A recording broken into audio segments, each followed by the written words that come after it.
नमस्कार दोस्तों। आज हम लोग पढ़ेंगे सीटेट ईवीएस। देखिए, सीटेट एग्जाम ईवीएस में जितने भी क्वेश्चन आपका बनता है वो आपका क्लास थर्ड, क्लास फोर्थ और क्लास फिफ्थ, इन तीन क्लास की एनसीईआरटी ईवीएस से क्वेश्चन पूछा जाता है। चाहे आपका पेडागोजी का क्वेश्चन हो, चाहे आपका एक कंटेंट का क्वेश्चन हो, सभी क्वेश्चन आपका एनसीईआरटी क्लास थर्ड से लेकर क्लास फिफ्थ तक की एनसीईआरटी ईवीएस से प्रश्न पूछता है। आज की कड़ी में जो मैं आपके सामने लेकर आया हूं, यह एनसीईआरटी किताब का पूरा निचोड़ है जो आपके एग्जाम में पूछा जाता है। सारा कुछ जितने भी पॉइंट पूछा जाता है, सबको मैं चुन चुन कर लाया हूं किताब से। यदि इसको आप पढ़ लेते हैं तो आप ईवीएस में पूरा कंटेंट का 15 में 15 लेकर आएंगे। और यहाँ से क्वेश्चन, जितने भी क्वेश्चन आज हम आपको बताएंगे, सारा क्वेश्चन आपको देखने को मिलेगा आपके आने वाले एग्जाम में। चलिए पढ़ते हैं। पहला, कर्णम मल्लेश्वरी। देखिए, पहला पॉइंट कर्णम मल्लेश्वरी के बारे में पढ़ते हैं। कर्णम मल्लेश्वरी कौन थी? देखिए, कर्णम मल्लेश्वरी आंध्र प्रदेश की रहने वाली एक वेट लिफ्टर थी। अब वो 130 किलोग्राम तक वजन उठा लेती है। भारत के बाहर कर्णम मल्लेश्वरी ने 29 मेडल जीते हैं। इस बात को आप याद रखिएगा। कर्णम मल्लेश्वरी ने भारत के बाहर कितने मेडल जीते हैं? तो 29 मेडल जीते हैं। इस बात को याद रखिएगा। जब भी एग्जाम में इस तरह का क्वेश्चन पूछेगा तो याद रखिएगा 29 मेडल जीती थी कौन? कर्णम मल्लेश्वरी। इनके पिताजी पुलिस में हवलदार थे। इनके पिताजी, किनकी पिताजी भाई? तो कर्णम मल्लेश्वरी की पिताजी पुलिस में हवलदार थे। ठीक है, इस बात को याद रखिएगा। 12 साल की उम्र थी तभी से वजन उठाने का अभ्यास करने लगी थी कौन? कर्णम मल्लेश्वरी। जब कर्णम मल्लेश्वरी की उम्र 12 साल थी तभी से यह क्या है, वजन उठाने का अभ्यास करने लगी थी। तो जितने भी बातें आपको मैं बताया कर्णम मल्लेश्वरी के बारे में, इस बात को याद रखिएगा। इन्होंने भारत के बाहर 29 मेडल जीती थी और इनके पिताजी पुलिस में हवलदार थे। जब इनकी उम्र 12 साल की थी, जब इनकी उम्र यानी जब ये 12 साल की थी तभी से इन्होंने वजन उठाने का अभ्यास करने लगी थी। ये सारी पॉइंट को आप याद रखेगा, एग्जाम में आपको पूछ दिया जाता है। अगला पॉइंट पढ़ेंगे, मधुबनी बिहार। मधुबनी बिहार, यहां से भी क्वेश्चन आपको पूछ लिया जाता है आपके एग्जाम में। यानी आज हम आपको जितने भी पॉइंट पढ़ाएंगे, ये आपका पूरा एनसीईआरटी का निचोड़ पॉइंट है। मैंने किताब से चुन चुन कर लेकर आया हूँ सारा पॉइंट को। आपको एक भी क्वेश्चन आपको एग्जाम से बाहर नहीं मैं आपको पढ़ाऊंगा। सारा क्वेश्चन आपका पॉइंट टू पॉइंट एग्जाम से रिलेटेड है। मधुबनी बिहार के बारे में पढ़ते हैं। बिहार में मधुबनी नाम का जिला है।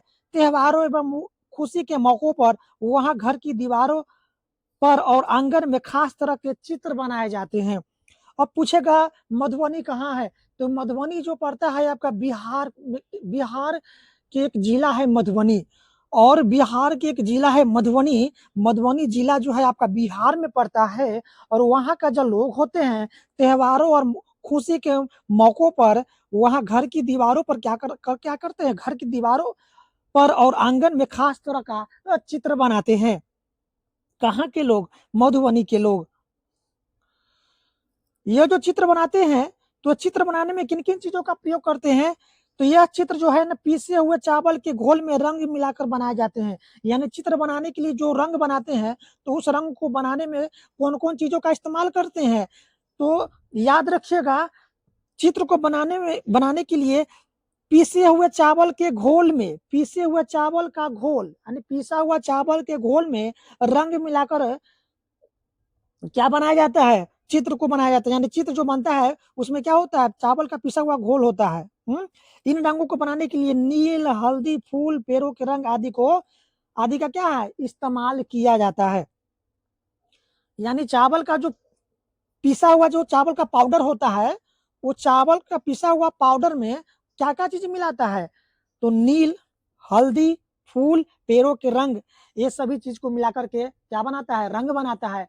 और उस रंग का इस्तेमाल क्या करता है? घर के दीवारों पर और आंगन में क्या है? चित्र बनाने का काम करता है। कहाँ के लोग? आपका बिहार के मधुबनी जिला के लोग। इन चित्रों में यानी जो चित्र जो बनाते हैं दीवारों पर या घर के आंगन में, वह उस चित्र में क्या क्या चीज का चित्र होती है? तो इंसान का, जानवर का, फूल पेड़, पक्षी, मछलियां आदि जीव जंतु का चित्र जो है ना बनाए जाते हैं। देखिए पक्षी के बारे में आपसे एग्जाम में पूछ लिया जाता है, पक्षी के बारे में कलचिरी, जिसको हम क्या कहते हैं, इंडियन रोबिन कहते हैं। कलचिरी के घोंसले में कलचिरी के घोंसले में पौधों की नाजुक टहनी, जड़ें, ऊन, बाल सब बिछा होता है। कलचिरी की चोंच जो होती है वो अंदर से लाल होती है। कलचिरी छोटे छोटे कीड़ा को खाती है। पक्षियों के बारे में कुछ विशेष जानकारी जो आपका एनसीईआरटी किताब से मैंने उठाया है। कौवा जो होती है, कौवा के घोंसले में लोहे के तार और लकड़ी की शाखा जैसी चीज होती है। कोयल अपना घोंसला नहीं बनाती है, इस बात को याद रखिए, कोयल अपना घोंसला नहीं बनाती है। कोयल कौवे के घोंसले में अंडा देती है। कौवा अपने अंडों के साथ कोयल के अंडों को भी सेता है। कभी कभी कोयल कौवे के अंडे को फेंक देती है और अपने अंडे को रख देती है।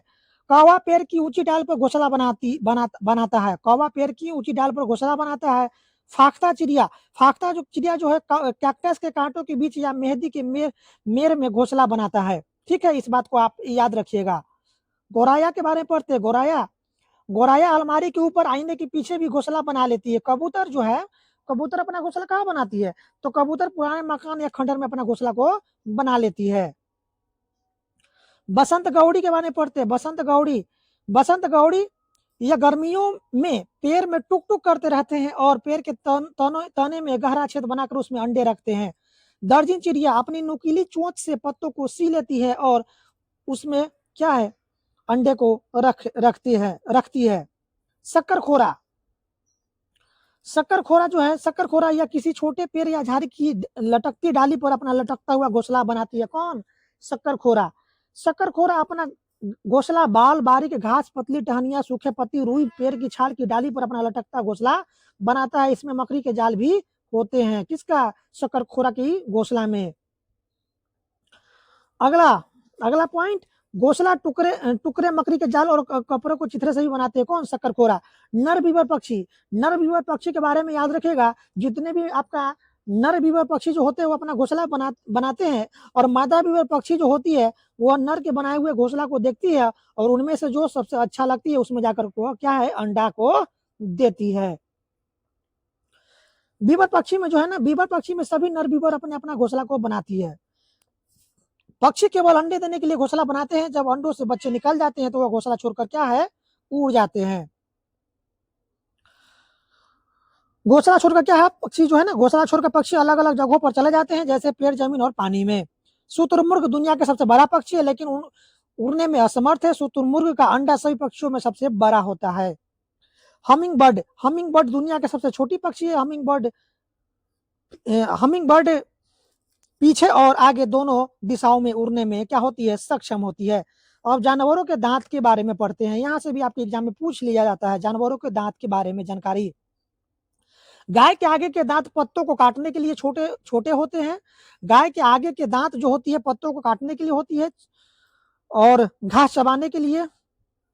पीछे के दांत चपटे और बड़े होते हैं। यानी गाय के आगे का दांत जो होता है वो पत्ते को काटने के लिए होता है, यानी छोटी दांत होती है, और घास को चबाने के लिए पीछे के दांत जो होता है वह बड़ा और चपटा होता है। इस बात को आप याद रखिएगा।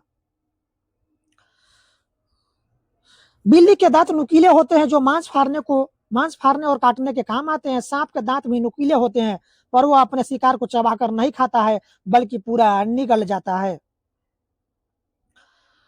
गिलहरी के दांत हमेशा बढ़ते रहते हैं क्योंकि गिलहरी के दांत काटने और कुतरने के कारण हमेशा घिसते रहते हैं। यह क्वेश्चन यहाँ से पूछ लिया गया था कि कौन ऐसा जानवर है जिसकी दांत जिंदगी भर बढ़ते ही रहता है, तो यह आपका है गिलहरी। इस बात को आप याद रखिएगा। गिलहरी के दांत जो है ना हमेशा बढ़ते रहते हैं क्योंकि गिलहरी के दांत काटने कुतरने के कारण क्या है, हमेशा वह घिसता रहता है। ठीक है, तो गिलहरी के दांत हमेशा बढ़ते रहते हैं और अपने दांत को क्या है, घिसने के लिए क्या है, वह हमेशा दांत को क्या करता है, दांत को छोटा करने के लिए क्या है, अपने हमेशा किसी चीज को क्या है, काटते कुतरते रहता है, जिससे वह उसका दांत क्या है, घिसते रहता है।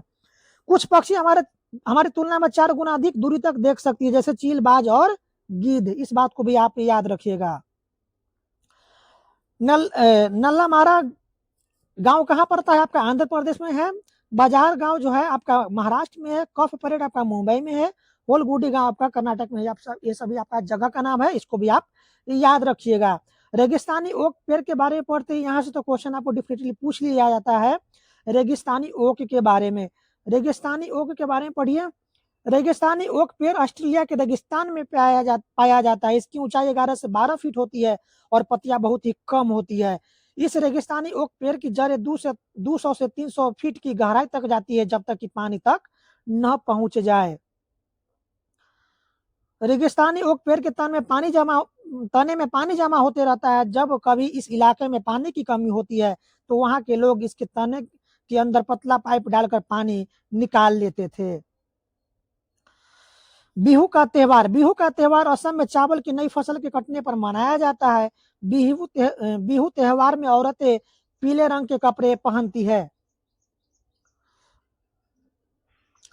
लड़कियां रंग बिरंगी मेखला चादर पहनती है। भेलाघर उरुका, बिहू से पिछले दिन की शाम को उरुका कहते हैं। भेलाघर असम में घास और बांस से बनाए जाते हैं। भेलाघर। चेवा चावल ताऊ कढ़ाई को आग में रखकर उसमें पानी उबालेंगे और भींगे हुए चावल से भरी हुई कढ़ाई पर इस पर रख देंगे तथा इसे केले के पत्ते से ढक देंगे। थोड़ी देर बाद चेवा चावल खाने के लिए तैयार हो जाता है। बोरा और चेवा चावल के दो प्रकार है, जो पकने के बाद क्या हो जाता है, आपका चिपचिपा हो जाता है। इसे असम में खाया जाता है। यहाँ से भी पूछ लिया गया था आपके एग्जाम में, बोरा और चेवा क्या है, तो बोरा और चेवा जो है चावल के दो प्रकार है, जो पकने के बाद कैसा हो जाता है, आपका चिपचिपा हो जाता है। और इसे कहाँ खाया जाता है, तो असम में खाया जाता है। भात सुक्तो क्या है? भात सुक्तो चावल और रसे वाली सब्जी को क्या कहते हैं, भात सुक्तो कहते हैं। पोचमपल्ली जिला कहाँ पड़ता है आपका, आंध्र प्रदेश। अब यह किसका भाग हो गया है, ये आपका तेलंगाना का भाग हो गया है। इस जिले के अधिकतर लोग बुनकर रहता है। इस बुनाई को क्या कहते हैं, पोचमपल्ली के नाम से जाना जाता है। मुख्तार गांव आंध्र प्रदेश के पोचमपल्ली जिला में पड़ता है। लद्दाख में माँ को आमले कहते, पिता को आबले कहते, बाबा को मेमेले कहते हैं। उत्तर प्रदेश का कन्नौज जिला इत्र के लिए मशहूर है। उत्तर प्रदेश का कन्नौज जिला इत्र के लिए मशहूर है। उत्तर प्रदेश के कन्नौज जिले में फूलों से इत्र, गुलाब जल और केवड़ा तैयार किया जाता है। घने जंगलों में दिन में भी अंधेरा रहता है और सन्नाटे में पक्षियों और जानवरों की आवाज सुनाई देती है। बर्फ पर पैर जमाते हुए ध्यान से चलना चाहिए। ताजी बर्फ में पैर धंस जाते हैं और अगर बर्फ जमी हुई हो तो पैर फिसल भी सकते हैं। उत्तराखंड में उबड़ खाबड़ पथरीली रास्ते पाए जाते हैं। छिपकली के भी छोटे छोटे छेद जैसे कान होते हैं, जो बहुत ध्यान से देखने पर आपको दिखाई देते हैं। मगरमच्छ के भी छोटे छोटे छेद जैसे कान होते हैं, लेकिन आसानी से दिखाई नहीं देते हैं। जानवरों की खाल पर डिजाइन जो बने होता है, उनके शरीर पर बाल होने के कारण होता है। इस बात को भी आप याद रखिएगा। गोवा से केरल तक के रेल के रास्ते में 92 सुरंगें और 2000 पुल है। उत्तराखंड में पहाड़ों के बीच फूलों की घाटी स्थित है। यह फूलों की घाटी कहलाती है। यानी उत्तराखंड को क्या कहते हैं, फूलों की घाटी कहते हैं। उत्तर प्रदेश में कचनार के फूलों की सब्जी बहुत बनाई जाती है। उत्तर प्रदेश में कचनार की फूलों की सब्जी खाई जाती है। केरल में केले की फूलों की सब्जी खाई जाती है। इस बात को याद रखिएगा। उत्तर प्रदेश में कचनार की फूलों की सब्जी खाई जाती है। केरल में केले की फूलों की सब्जी खाई जाती है। महाराष्ट्र में सहजन के फूलों के पकौड़े बनाए जाते हैं। महाराष्ट्र में क्या है, सहजन के फूलों के पकौड़े बनाए जाते हैं। गुलदावरी जिनिया से रंग भी बनाए जाते हैं। उन रंगों से कपड़ा को रंगा जाता है। मिट्टी में गोबर मिलाने से मिट्टी में कीड़ा नहीं लगता है। लकड़ी को दीमक से बचाने के लिए नीम व कीकर की लकड़ियां फ्रेम पर बिछा दी जाती है। पानी को साफ करने का सबसे अच्छा तरीका है पानी को उबाल लेना। जुलाई के महीने में प्याज उगाने का काम शुरू होता है। कर्नाटक में हल को कुड़ीगो कहा जाता है। कुछ पौधे बिना बोए खेतों में अपने आप उग जाते हैं, जिसे खरपतवार कहते हैं। खरपतवार को खेतों से निकालना जरूरी होता है, नहीं तो सारा खाद पानी खरपतवार ही ले लेते हैं और फसल कम होती है। कर्नाटक में हसिया को इलगे कहा जाता है। अगर प्याज को समय से न खोदा जाए तो वह जमीन के अंदर ही सड़ जाएगी। पर्यावरण शिक्षा केंद्र कहाँ पड़ता है आपका, अहमदाबाद में। दस्त या उल्टी में शरीर का बहुत सारा पानी बाहर निकल जाता है, इसलिए पानी की कमी को पूरा करने के लिए, इसलिए दस्त या उल्टी में शरीर का बहुत सारा पानी बाहर निकल जाता है। गंदा पानी को पीने से दस्त और हैजा हो सकता है। दस्त या उल्टी में शरीर का बहुत सारा पानी बाहर निकल जाता है, इसलिए पानी की कमी को पूरा करने के लिए थोड़ी थोड़ी देर में क्या है, पानी पीते रहना चाहिए। घास की जड़ें बहुत मजबूत होती है, इन्हें खुरपी से खोदकर ही निकाला जा सकता है। घास का पौधा जितना जमीन से के ऊपर होता है, उससे कहीं ज्यादा जमीन के अंदर फैला हुआ होता है। बरगद के पेड़ की लटकन उसकी जड़ होती है, बेटहनियों से निकलती है और बढ़ते बढ़ते जमीन के अंदर चले जाती है। गाजी खान स्थान पाकिस्तान में है, सोहना गांव हरियाणा में है, बेलवनिका गांव कहाँ पड़ता है आपका, कर्नाटक में है। तो दोस्तों इस तरह से आपका क्लास 4th की एनसीईआरटी ईवीएस के जितने भी आपका टॉपिक दिया हुआ था आपका किताब में, ये सारा टॉपिक आज आपके इस वीडियो में समाप्त हुआ। वीडियो कैसा लगा कमेंट बॉक्स में कमेंट जरूर लिखिएगा। वीडियो को अधिक से अधिक अपने दोस्तों में भी शेयर कर दीजिएगा, ताकि जो लोग सीटेट एग्जाम की तैयारी करते हैं उनको भी इस वीडियो से लाभ मिल सके। फिर मिलते हैं हम आपको नेक्स्ट वीडियो में। वीडियो देखने के लिए आपका बहुत बहुत धन्यवाद।